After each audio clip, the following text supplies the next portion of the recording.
Wilson and you're watching AnewZ. Let's see the headlines. Diplomats meet in Switzerland as Washington and Tehran try to preserve a fragile agreement amid fresh regional tensions.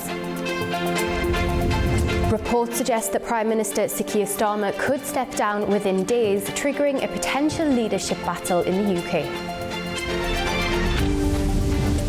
Ukraine says its latest drones can strike targets up to 3,000 kilometers away inside Russia.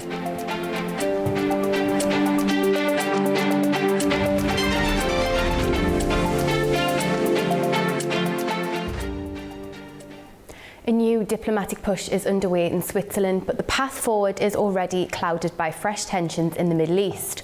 Washington and Tehran are trying to keep a fragile agreement alive, while disputes over Lebanon and the Strait of Hormuz test whether the deal can hold.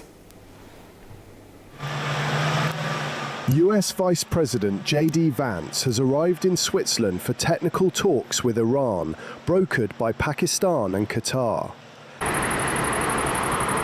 Iranian Parliamentary Speaker Mohammad Bagher Ghalibaf and Foreign Minister Abbas Araki are leading Tehran's delegation. The talks come days after Washington and Tehran signed a 60-day agreement aimed at ending hostilities and restoring shipping through the Strait of Hormuz. The negotiations are expected to focus on Iran's nuclear program and efforts to preserve the ceasefire in Lebanon. Vance said he hopes to make progress on both issues, while Iran's foreign ministry said its delegation would seek assurances that Washington is fulfilling its commitments under the agreement. Well, I think number one, just getting things set up in the right way and getting the actual structure of the negotiation in place. So the way that we're going to do this is that we're going to have a principal level political leadership at the top, and then obviously the second piece is to stay on the ground. As much as I might like to stay in what appears to be a beautiful place, I can only be there for a day or two. I think we're going to hopefully make progress on the nuclear issue, make progress on the Lebanon ceasefire issue. Those are the two big things that I think we're going to be focused on. I'm sure the Iranians are going to have issues they'd like to discuss as well. Complicating the talks, Iran's military announced on Saturday that it was closing the Strait of Hormuz in response to Israeli strikes in southern Lebanon, which Tehran described as violations of the ceasefire. The move renewed concerns over one of the world's most important energy routes. The United States quickly disputed the claim. US Central Command said the strait remains open and commercial traffic continues to flow. CENTCOM said 55 merchant vessels transited the waterway on Saturday, while Vance said there was no evidence the passage had been closed.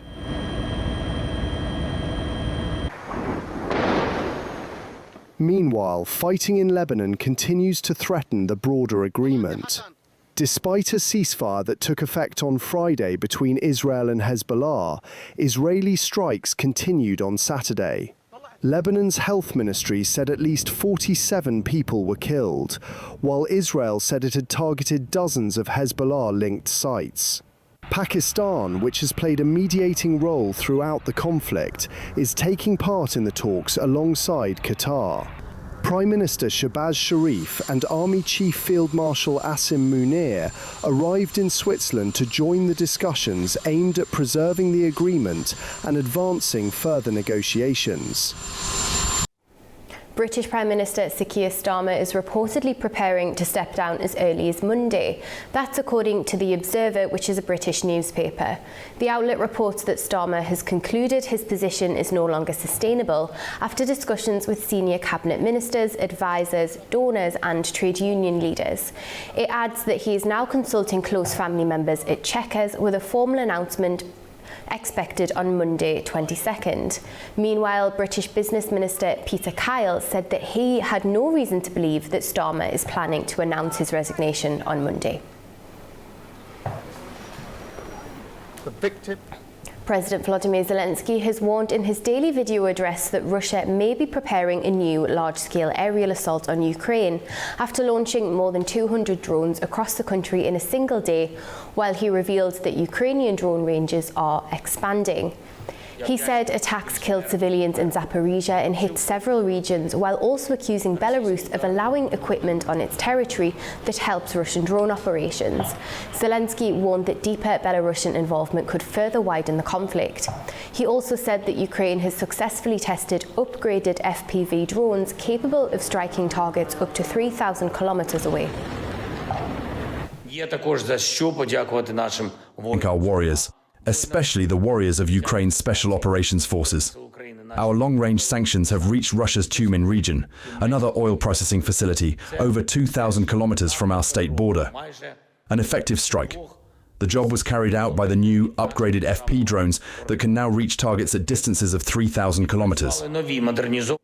Well, Zelensky has said he returned a Polish state decoration after Poland's president revoked the award. He described the Order of the White Eagle as a symbol of Poland's highest trust, saying it should reflect shared values and respect. Zelensky said Ukraine remains grateful for Poland's support and is open to dialogue, despite what he called painful chapters in shared history. Now, the public dispute between Trump-Meloni and Donald Trump has escalated, with Italy's foreign minister cancelling a planned visit to Washington. Italy and the United States, until recently close allies, have become embroiled in an increasingly public dispute after Donald Trump accused Giorgia Meloni of seeking political advantage from repairing ties with Washington. The dispute began after Trump claimed Meloni had begged him for a photograph during this week's G7 summit in France. Meloni rejected the accusation on Friday, calling the US president a liar. Trump repeated the claim on Saturday on his Truth Social platform, saying the Italian leader wanted to repair relations with him to improve her domestic approval ratings. Meloni responded in English on Instagram, describing the attacks as senseless and telling Trump that her popularity was none of his concern. She also suggested he focus on his own standing with voters.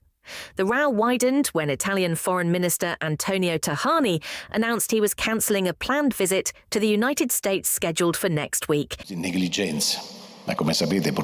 As you know, unfortunately, there have been very serious and offensive statements made by the President of the United States toward the Italian Prime Minister. I was forced to make the decision to cancel my visit to the United States scheduled for this coming Monday and Tuesday, because we cannot allow anyone to offend Italy in the way the President of the United States has done. The exchange also touched on security issues. Trump again criticized Italy for refusing to allow US military bases on its territory to be used during the war with Iran. Meloni replied that any use of those facilities is governed by existing agreements and insisted that Italy would remain a sovereign nation under her government. Europe is moving towards tougher migration rules, including plans that could allow rejected asylum seekers to be held in centres outside the EU. But Spain's Prime Minister Pedro Sánchez says offshore detention is not the answer, highlighting divisions within Europe over how to handle migration. Spain's Prime Minister, Pedro Sánchez, has criticised plans to allow migrant detention centres outside the European Union, saying the proposal will not solve Europe's migration challenges. Speaking after an EU leaders' meeting in Brussels on Friday, Sánchez said Spain had been clear from the beginning that offshore detention was not the right approach.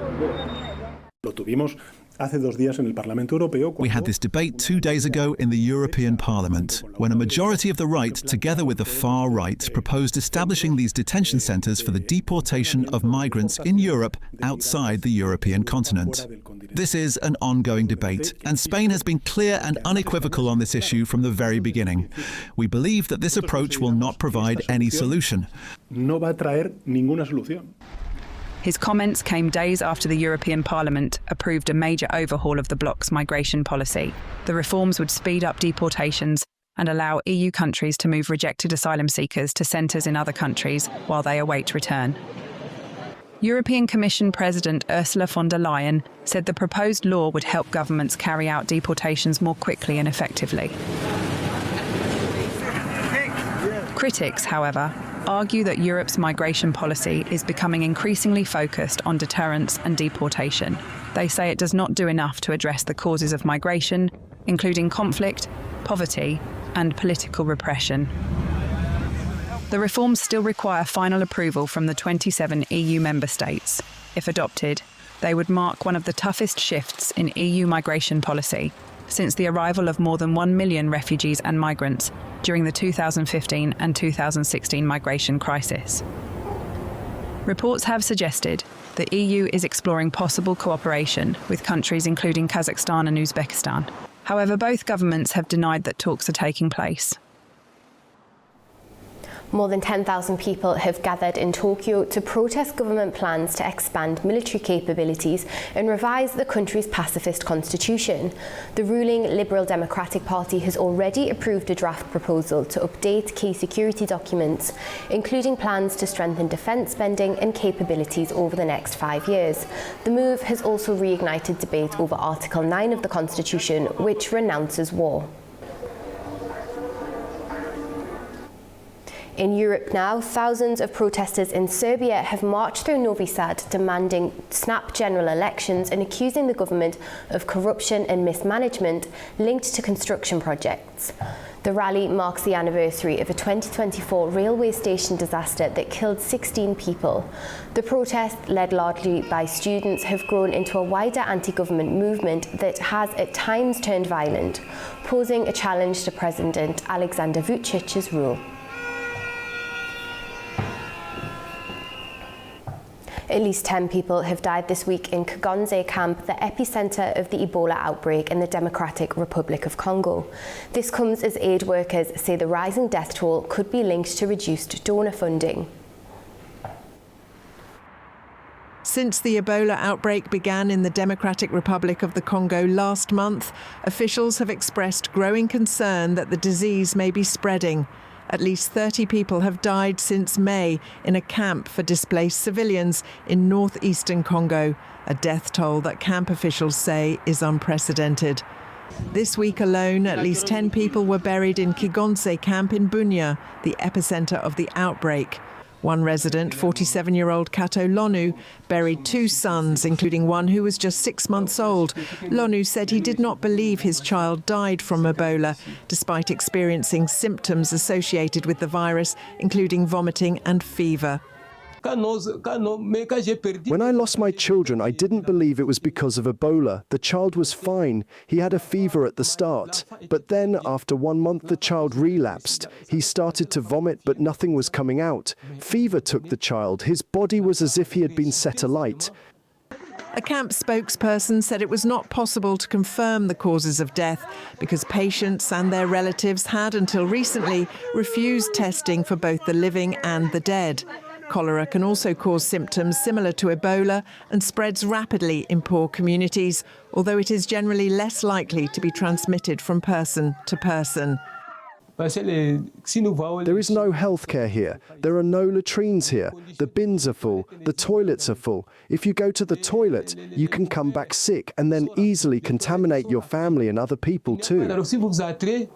United Nations data showed that funding for toilets and hand-washing stations in Congo more than halved between 2024 and 2025, falling to around $38 million. This year's $80 million appeal is only 21% funded. Congo has hundreds of camps housing civilians displaced by conflict, some of them home to as many as 100,000 people. Ebola deaths have already been recorded in another camp in Ituri province, which accounts for more than 90% of the country's nearly 900 confirmed cases.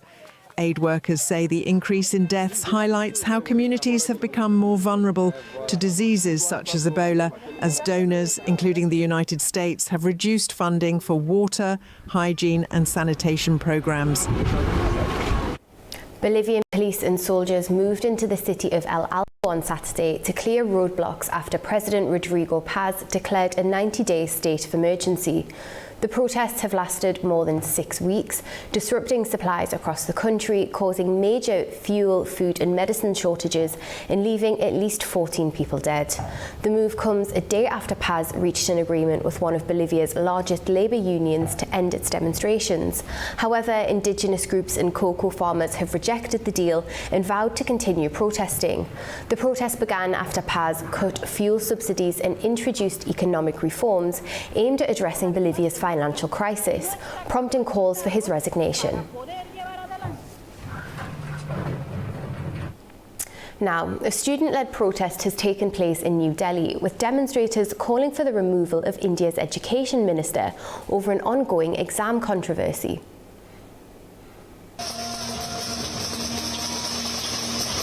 Supporters of India's Gen Z-led Cockroach Junta Party have rallied at Jantar Mantar in New Delhi, demanding the resignation of Education Minister Dharmendra Pradhan over alleged leaks in a national medical entrance exam.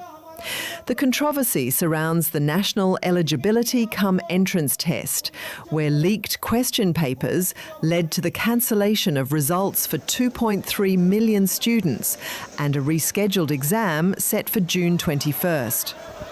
Authorities have also temporarily blocked the Telegram messaging app, citing its alleged use by cheating networks ahead of the retest. Since you are part of the government, at the protest, demonstrators banged plates and spoons and carried placards, while party founder Abhijit Dibke addressed supporters from the stage, waving the Indian flag and paying tribute at a memorial banner linked to students affected by the scandal. Dibke said the group was willing to engage in talks with the government, but only if the education minister resigns. Protesters echoed calls for accountability, saying the movement reflects wider anger over exam integrity and governance. When kids are dying, when our friends are going through all of this, when we have gone through all of this, someone needs to take responsibility for it. Someone needs to respond. The central government has not once addressed this.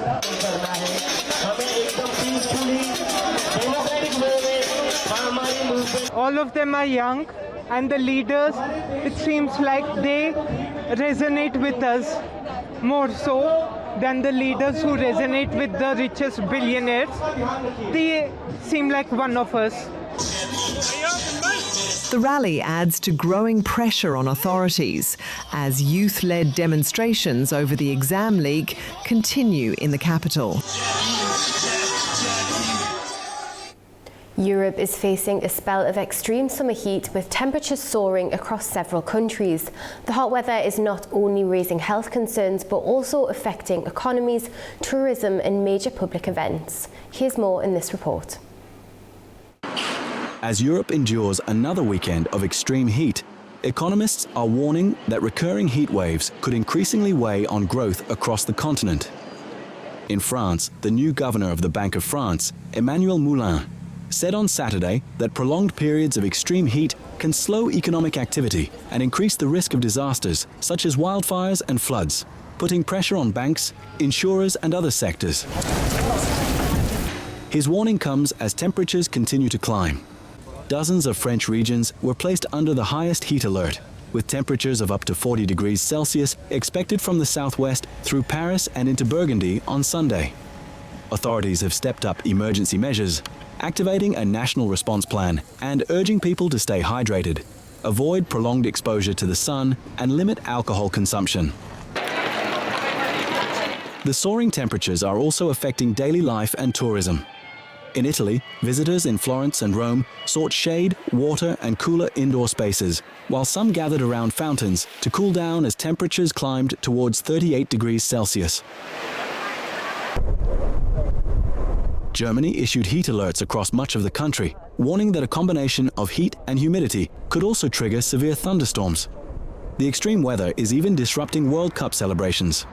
In Spain, officials closed a fan zone in Madrid ahead of Spain's match against Saudi Arabia because of the heat, forcing supporters to watch elsewhere.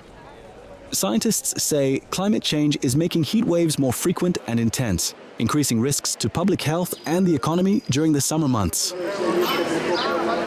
Azerbaijan's President Ilham Aliyev has received a Jordanian parliamentary delegation led by the Speaker of the House of Representatives in Baku. During the meeting, Aliyev expressed confidence that cooperation in political, economic, humanitarian and interparliamentary fields will continue to grow. The Jordanian delegation thanked the President, noting it reflects the strong ties between the two nations. The discussion also covered bilateral relations, future contacts and collaboration within the organisation of Islamic cooperation. Azerbaijan exported another batch of oil products to Armenia, while also handling transit cargo bound for the country. 17 wagons of diesel totalling nearly 1,000 tonnes were transported to Armenia as part of the latest shipment. At the same time, transit shipments from Russia are moving through Azerbaijan, including 18 wagons carrying wheat. So far, more than 32,000 tonnes of grain, over 7,000 tonnes of fertiliser and various other commodities have been delivered from Russia to Armenia via Azerbaijani territory. The European Union has disbursed nearly $40 million to Armenia as the first wave of a wider economic support package. The European Commission said the funding is intended to help Armenia's private sector cope with the impact of Russian trade restrictions. Brussels said the package will also include trade facilitation measures, business matchmaking events and targeted support for export-orientated sectors. Well, that's your news for this hour. Stay tuned to AnewZ for all the latest updates and have a wonderful rest of your weekend.